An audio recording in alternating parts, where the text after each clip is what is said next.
Bonjour à tous et bienvenue sur la chaîne Astro. Aujourd'hui, je suis aux rencontres astronomiques de Courrières 2024 et je suis tombé sur deux astrophotographes que vous connaissez peut-être, Julien et Michael, qui se sont lancés dans une aventure d'un télescope en remote. C'est la Northern France Remote, donc équipe d'astrophotographes. Bonjour et bienvenue à vous. Bonjour. Merci à toi. Voilà, et je me suis dit que ce serait assez intéressant de les rencontrer.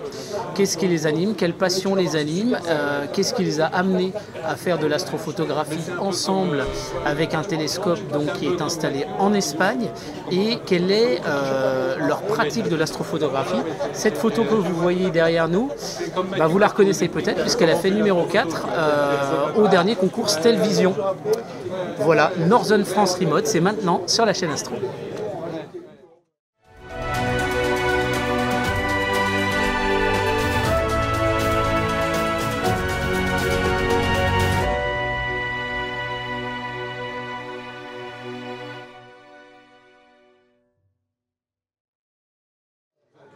Bon, Michael et Julien, qu'est-ce que vous pouvez me dire un petit peu sur qui vous êtes en tant qu'astrophotographe? Qu'est-ce qui vous a amené à être là où vous en êtes aujourd'hui? Vos noms, on les connaît, on voit de temps en temps vos photos, alors dites-nous un petit peu qui vous êtes. Bonjour, donc moi je m'appelle Michael, photographe depuis une dizaine d'années en astrophoto, beaucoup de paysages nocturnes, un peu de ciel profond, pas assez à mon goût dans la région Nord-Pas-de-Calais, ce qui nous a poussé à envoyer un télescope en Espagne. Ouais, c'est exactement ça. En fait, on est parti au départ sur de l'astrophoto de par le club où nous sommes rencontrés, le GAC, il y a 2 ans de cela. Et c'est vrai qu'on a commencé à faire de l'astrophoto dans le Nord-Pas-de-Calais. Malheureusement, le temps, la pollution lumineuse fait que nous faisons très peu d'images. Et donc rapidement, Michael, on a eu un peu assez de sortir 1 à 2 images par an. Et m'a lancé sur le projet de Remote au printemps dernier. Donc en fait, le GAC, pour ceux qui ne connaissent pas, c'est le groupement des astronomes amateurs courriérois. Donc on est du côté d'Arras, dans le Pas-de-Calais, et c'est l'organisateur d'ailleurs de ces rencontres. Et souvent vous alliez, je pense, à Grévier. Oui, c'est ça. C'est là où on fait le marathon de Messier typiquement. Voilà. C'est exactement. Au sud d'Arras, alors à 20 minutes de chez moi et un peu plus de chez Ouais, moi je suis à 45-50 minutes voilà, de route, mais c'est vrai que ça permet d'être au sud de l'île, d'avoir un ciel qui est un petit peu moins pollué que sur l'agglomération lilloise. Donc c'est vrai que très souvent l'astrophoto et puis plus généralement l'observation en astronomie se fait un petit peu en dehors de là où on habite et puis du local où est situé le club en fait. Alors typiquement si vous voulez capturer plus, soit on essaie de vouloir capturer plus de cibles, soit faire vraiment des longues pauses et des longues sessions pour essayer d'aller gratter la petite extension d'une galaxie, la petite volute d'une nébuleuse, etc. Et c'est plutôt ça qui vous anime en fait. D'où la frustration que pour une seule photo, de devoir faire 3, 4, 5 sorties avec à chaque fois toutes les contraintes de devoir ressortir tout le matos. C'est un peu ça la limite. Ouais, c'est ça. Et puis surtout les surprises qu'on peut aussi avoir sur place. Parfois à Grévier, tu connais. Voilà, un tracteur avec des grands projecteurs. Quelle surprise! C'est ça, où les mecs un rodéo en voiture. Voilà, non, puis c'est compliqué parce que le Nord-Pas-de-Calais, on n'a pas toujours des week-ends dégagés. Et c'est vrai qu'il faut sortir en semaine. Qui dit sortir en semaine dit derrière il y a les journées de travail. Donc c'est vrai qu'on a pu faire ça quelques temps avec Michael, à se motiver. Mais c'est vrai qu'au final on se retrouve à avoir très peu d'heures de pause sur les objets. Il n'y a qu'à voir l'automne qu'on a eu cette année pour savoir que moi j'ai encore un instrument ici dans le jardin parce que j'ai la chance d'avoir construit aussi un cabanon pour optimiser mon temps ici, et malgré cela j'ai fait très peu de choses ici, quoi. Voilà, donc rapidement Michael a eu envie de partir, en tout cas d'envoyer son matériel sous de meilleurs cieux, et donc il a lancé l'idée un petit peu ouverte aux gens qui étaient passionnés par l'astrophoto dans le club. Et puis moi j'ai tout de suite dit ok, on part pour l'aventure. On s'est retrouvé finalement à deux, et on a décidé derrière de ce qu'on allait faire comme projet, puisque bon, on n'avait pas au départ forcément cherché à quel endroit on allait envoyer le matériel, ni le type de matériel qu'on allait envoyer, parce qu'au départ Mickaël pensait même partir tout seul, du coup si personne ne le suivait. Et donc on s'est dit on va plutôt mutualiser du matériel, voir ce qui pourrait être cohérent. On a fait des recherches sur les fermes, et puis après on s'est décidé petit à petit, de par les expériences et les conseils de certains qui sont dans le milieu aussi, quoi. Donc du coup vous êtes parti sur une caméra monochrome avec roue à filtre LRVBSHO, je suppose. Ouais. Voilà, vous pouvez faire un peu tout ce que vous voulez, pourvu de faire les différentes poses à recombiner derrière. C'est ça. Et comme instrument, c'est quoi? Alors c'est une Askar 107 PHQ à 748 mm de focale en natif. C'est une focale sympa parce que ça nous permet sur des très grands champs d'aller chercher de la mosaïque, mais sans pour autant devoir faire beaucoup de tuiles. Et en même temps d'aller chercher sur le ciel de printemps typiquement des galaxies phares. Voilà, quelques... Donc 750 de focale, et elle est à f5, c'est ça? 7. F7, F7, d'accord. Donc là, la caméra mono a quand même l'avantage de pouvoir aller gratter du signal assez vite. C'est ça. À F7, c'est vrai que par rapport à ce qu'on raisonne dans le Pas-de-Calais, le peu de nuit claire nous amène à avoir vraiment des focales ouvertes. Mais là, comme on a plein de nuit, on s'en fiche d'avoir une focale un peu plus fermée. On va dire qu'on va être avec un FD un peu plus fermé, mais derrière une lunette qui est mieux corrigée. On est parti sur quand même de la simplicité. Alors moi c'est vrai que la lunette je l'avais, mais je l'avais avec le réducteur dessus, ce qui l'amenait à 4,9 dans le Nord-Pas-de-Calais, mais avec une correction sur les bords qui était quand même moins importante. Donc en partant du principe qu'on allait avoir beaucoup plus de nuit et beaucoup plus d'heures de pause, on s'est dit qu'on préférait avoir peut-être une optique un petit peu plus fermée mais bien corrigée, et surtout on reste sur un Petzval en étant en natif, ce qui nous évite d'avoir un calcul de back focus à régler, dans la mesure où en plus on a envoyé le matériel, c'est pas nous qui l'avons géré là-bas en fait. D'accord, vous l'avez envoyé sous caisse, vous n'êtes même pas allé sur place pour le mettre sur le trépied. C'est ça, c'est-à-dire qu'on n'a jamais vu là-bas Ah ouais. Non, voilà, jamais. c'est ça. D'accord. C'est-à-dire qu'en fait, au départ du projet, quand Mickaël a lancé l'idée, on a pris contact avec une ou deux personnes qui étaient en remote sur les réseaux sociaux, Yann Sainty, la team Astrofleet également, peut-être que tu connais.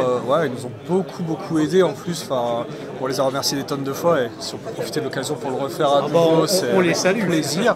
On les salue. Que ce soit sur la réflexion du montage, que ce soit en informatique, en électronique, ou même juste la petite étincelle qui a fait que ça a donné envie. Ils ont été vraiment, ils nous ont beaucoup aidé. Ça franchement. Ça a été cool. Et du coup, c'est vrai que voilà, on est parti sur une mutualisation. On avait déjà certains instruments, parce qu'au départ, Mickaël pensait envoyer son matériel à lui si personne ne le suivait. Et c'est vrai que c'était limitant dans le sens où il avait une Fra 400, donc 400 de focale, de millimètres de focale. Bon, on ne peut pas tout faire. On peut faire du grand champ, mais pour de la petite galaxie, c'est plus difficile. Voilà, un peu plus difficile. Et c'est vrai que c'était aussi une caméra couleur qu'il avait. Donc on se disait qu'avec les nombreuses nuits, avec la lune qu'on allait avoir de dégager, avoir la possibilité de faire vraiment de la vraie bande étroite, avec des filtres très restrictifs, puisqu'on est sur des même s'il y a amplia. la lune, vous pouvez faire de la bande étroite quand même. Voilà, c'est ça. C'est-à-dire on est en plus parti sur des filtres amplia assez restrictifs. Donc c'est vrai que ça nous laisse la possibilité de faire de la couleur, mais également de la bande étroite, SHO, HO. Donc, et de pouvoir utiliser vraiment la plupart des nuits, sauf les nuits autour de la pleine lune. Donc la caméra c'est une 2006 mono, oui, voilà. Typiquement. Mais effectivement la réflexion de ne pas utiliser le réducteur pour avoir un champ beaucoup plus propre de bord à bord, c'est pas du tout absurde. On n'en parle pas, mais c'est très sensé. Tout à fait. Ouais, surtout que le réducteur aurait fait passer à quoi, 450, 500 On était autour de 500, 550. Mais c'est vrai que moi, pour l'avoir testé, alors c'est vrai que c'est très rapide. Il y avait vraiment du signal quand je shootais ici dans le Nord-Pas-de-Calais. Par contre, c'est vrai qu'il fallait pas être regardant sur les bords. Alors peut-être que Blur, les nouveaux processing qu'on peut retrouver peuvent aider, mais quand même. Et c'est vrai que là, on se pose pas du tout la question sur les bords de champ. Et c'est vrai qu'il faut sortir du contexte français où on se dit on a peu de nuit, donc il faut quelque chose de très ouvert, partir sur de l'Hyperstar ou quoi que ce soit. Ouais. Là, l'idée c'est d'envoyer un instrument qui n'ait pas besoin physiquement de faire de la collimation, de faire des réglages. Donc je trouve que la lunette, pour démarrer en tout cas le remote avec une lunette, un Petzval bien corrigé, c'est avoir peu de problèmes sur place, quoi. Ouais. Puis, 500 mm, ça fait jamais que 2 tuiles à 750. Donc on retrouve nos petits au final. Oui, ouais, carrément. Et du coup, vous travaillez avec des pauses unitaires de combien de temps? 5 minutes.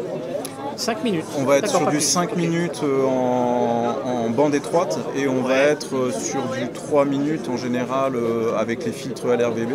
Après on peut être un petit peu moins, on n'a pas fait encore d'amas globulaire, mais je sais qu'on a fait une bande de dark avant de partir qui nous permet de shooter peut-être un petit peu moins si on a des cœurs à décramer de grosses galaxies ou être un peu plus fin sur les amas globulaires, mais globalement pour l'instant on a fait ça. Ça nous a pas trop joué de tour les 5 minutes sur les objets assez exotiques et faibles qu'on a fait dernièrement, que ce soit Stage 2 224 qui n'est pas présent ou Abel derrière. Après peut-être qu'on aurait la possibilité de faire un peu plus, mais c'est toujours après avec un suivi qui pourrait peut-être... C'est quoi le une Q6. Une Q6. Ouais, une Q6R. La lunette, elle est quand même déjà balèze là pour le Q6. On sent qu'on arrive. Voilà, on va être bien on est bien dans le suivi parce qu'en général on tourne, pour ceux qui sont un peu connaisseurs, à 0,50, en dessous de 0,50 en RMS total. Ouais, d'accord. Donc ça va bien par rapport à la lunette, c'est vrai qu'il ne faudrait pas lui mettre un instrument plus gros. Voilà. Mais le Q6R va bien, on avait fait des tests avant de partir, parce que ça a été ça aussi, c'est que pendant l'été on a pu tester le matériel ici et ensuite on a décidé de l'envoyer parce que c'est vrai que c'était finalement moins onéreux de l'envoyer en transporteur Plutôt que d'y aller carrément. plutôt que d'y aller physiquement, et lui pour un forfait, le prestataire nous l'a installé de manière optimale, quoi. D'accord. Désolé pour le bruit, hein, on est, c'est l'ambiance des rencontres. Hein. C'est un petit peu comme ça. Du coup, vous l'avez installé quoi, l'été dernier? Alors on a commencé les tests en juillet-août de l'année dernière. Donc 2023. Voilà, c'est ça. Ma compagne se souvient encore des vacances d'été qu'on a passées du coup. Il est parti en octobre, juste après un séjour à Saint-Véran en septembre. Donc on est à Saint-Véran en septembre, on rentre, on empacte le tout et il part début octobre. Si je me souviens Septembre, vous bien. avez dû bien vous marrer parce que le temps était pas mal en septembre. Il Moitié était mitigé, ouais, Non, on a eu c'était 3-4 Moi j'ai nuits. eu 10 nuits d'affilée en septembre sur l'observatoire, ça a été une dinguerie quoi. À la fin j'étais content qu'il fasse pas beau pour pouvoir dormir quoi. Ah non, nous on a eu. Nous on a eu de la neige, on a eu on a eu finalement 3-4 Ah non, vous avez eu la moins bonne période de septembre cette année. En tout cas, je pense qu'on n'a pas. Enfin, moi, c'était une première. On a quand même pu profiter du ciel, mais c'est vrai qu'on n'a pas eu une semaine complète. Ça, c'est clair. J'en avais quand même un peu la tête en Espagne parce qu'on venait vraiment de tout terminer les tests. Il restait 2-3 bricoles à revoir. Moi, j'avais vraiment la tête à l'empactage, taille de palette, forfait d'envoi, ce genre de trucs. Donc, aller toquer à la porte de France Express ou de DHL pour savoir qui était le plus.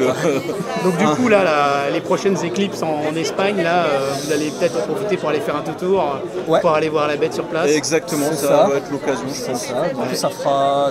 C'est 2026, ça fera 2 bonnes années qu'elle y sera.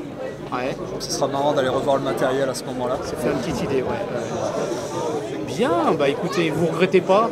Je crois pas que vous regrettez l'expérience. Non, Le remote, non, quand on y a pas. goûté et que ça se passe bien. Non, et puis là, c'est vrai qu'en plus, avec l'année qu'on a eue, l'automne qu'on a eu ici, alors ça a été, je pense, pour la moitié ou les 3/4 de la France, pareil, un temps vraiment exécrable, où beaucoup, moi, du club sont quand même assez frustrés, ont des instruments, mais n'ont pas pu les sortir.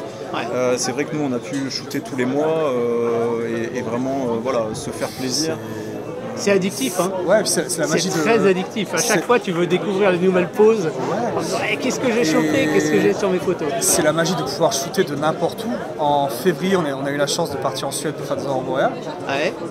Donc là-bas, il faisait nuit à 16h30, 17h. Donc on guettait, on commençait à s'habiller pour aller shooter les aurores. Mais en Espagne, la nuit, elle était à 19h. Donc hop, on programmait notre séquence. Donc en étant en Suède, on programmait le télescope qui se lançait en Espagne. Le lendemain, enfin, c'est ça qui est... Techniquement, vous avez quoi? Vous avez un PC ou vous Ouais, avez un mêlé. un mêlé? Un mêlé qui est sur le télescope. Ok. Nina qui est dedans. GSS pour piloter la monture. Ok. Et puis ensuite via TeamViewer, on contrôle le PC de la maison.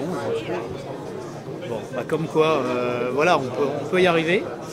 En tout cas, félicitations à vous. Merci. C'est une aventure qui ne fait que commencer. Moi, je vis la même chose en fait.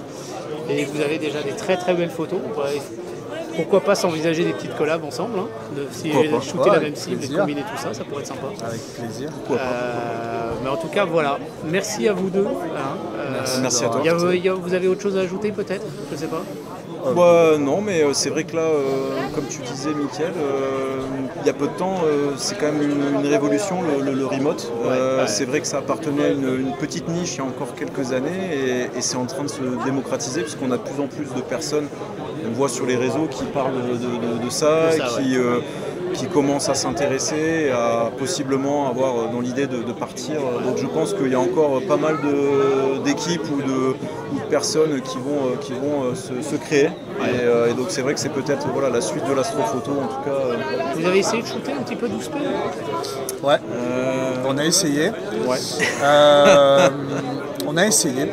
Et en fait, on a fini par avoir des arbres qui apparaissaient sur les brutes. Bah, ça arrive vite, ouais. Et donc, et en étant en mono, il fallait shooter en L, en R, en V, en V. Sauf à se coordonner, et puis moi je vous fais la couleur. C'est ça, parce que là, pour nous, c'est un gros fail pour l'instant. Ok. Donc moi j'en suis à 6 ou 7 fois là. D'accord. Je commence à avoir une belle évolution de la comète. Mais j'ai des arbres qui arrivent assez vite, là je peux shooter en gros 3 quarts d'heure, 1 heure. Là, nous, la difficulté, c'est que l'horizon n'est pas très dégagé du côté où elle est située. On est très au sud et du coup, elle est très très basse. Et en fait, on shoot dans les arbres. Donc, on a tout à fait fait une tentative. Et puis, en fait, quand tu as vu les premières buttes arriver, elle a fait bon, c'est tout. On essaiera dans le Nord-Pas-de-Calais, mais bon, le Nord-Pas-de-Calais se refuse à se dégager. Donc, ça, c'est dur. On regarde les images des collègues, des autres sur Internet. Voilà. Et votre télescope il est installé, on peut le dire? Oui, bien sûr. Il est installé chez Pixel Skies. C'est un site qui est au nord de Grenade, à 850 mètres d'altitude. Avec un bon ciel. Avec un bon ciel, du coup. Qui garantit 200 nuits par an, mais je pense que la promesse sera largement tenue. Ouais. Donc ça, c'est chouette. C'est quand même exceptionnel. Ouais. Et David Willis, qui est là-bas, assure vraiment la maintenance. Et en termes de disponibilité, c'est assez impressionnant. Ah ouais. Une petite anecdote où on a eu... les plus observateurs auront peut-être remarqué sur M33 qu'il y avait des aigrettes sur certaines étoiles. Un petit souci au niveau du diviseur optique. On avait demandé à la personne qui fait la maintenance là-bas, donc David pour ne pas le citer, de faire une intervention là-dessus. Donc il l'a fait, on avait plusieurs ajustements à faire derrière. Il intervenait en étant lui-même en Angleterre, quand nous on était en France, avec le télescope en Espagne. Enfin, voilà, et en termes de disponibilité, c'est vrai que c'est hallucinant. C'est vraiment quelqu'un qui est disponible à 23h, minuit. Il nous est arrivé d'avoir un problème sur l'instrument et qu'il monte à l'observatoire nous le régler, quoi. On a eu un ou deux bugs et sans payer de prestations supplémentaires. Donc c'est vrai que ça, on nous l'avait de toute manière indiqué. La team Astrofleet qui est également sur site nous avait vraiment dit que le suivi était vraiment sérieux et que la personne était vraiment à l'écoute et puis il ne se passait pas une semaine à ce qu'on ait le problème de régler. Et ça, je trouve que c'est quand même un plus quand on n'a pas d'instrument à côté de chez soi, d'avoir quelqu'un sur qui on peut compter, qui ne vous fait pas toujours les prestations. Et là, les prestations, il nous a pas fait il n'y a rien de pire que de savoir qu'il y a un super ciel, il y a un événement à shooter ce soir-là et que ça marche pas. Ouais, et là, c'est vrai que là-dessus, on n'a pas du tout à se plaindre. Alors après, on sait... Dernièrement, des personnes m'ont posé la question pour le site, se sont renseignées auprès de David et c'est vrai que pour l'instant il n'a plus de place. Il est en train de créer forcément, je pense que le succès fait qu'il n'y a plus de place dans les dômes ou les cabanes existantes et il est sur la création de nouvelles structures. Donc peut-être prochainement de la place va se libérer, mais c'est vrai que après il y a d'autres sites aussi en Espagne, au Portugal, il y en a un petit peu partout. Bon, bravo à vous. Merci. Bon ciel, merci beaucoup pour votre petit témoignage. Merci. Avec plaisir. Et puis on peut vous suivre sur Astrobin. Astrobin, réseaux sociaux, Instagram, Facebook, on essaye d'être présent sur les différents médias. On va vous mettre tout ça dans la description, vous pourrez aller voir les prochaines photos. En tout cas, bravo. Merci beaucoup. Merci à toi. Vous êtes lancé et puis, pour votre petit partage d'expérience, l'aventure ne fait que commencer. Allez, on vous dit à très bientôt sur la chaîne Astro. Merci, au revoir. Il faut dire au revoir. Au revoir. Au revoir. Allez, au revoir.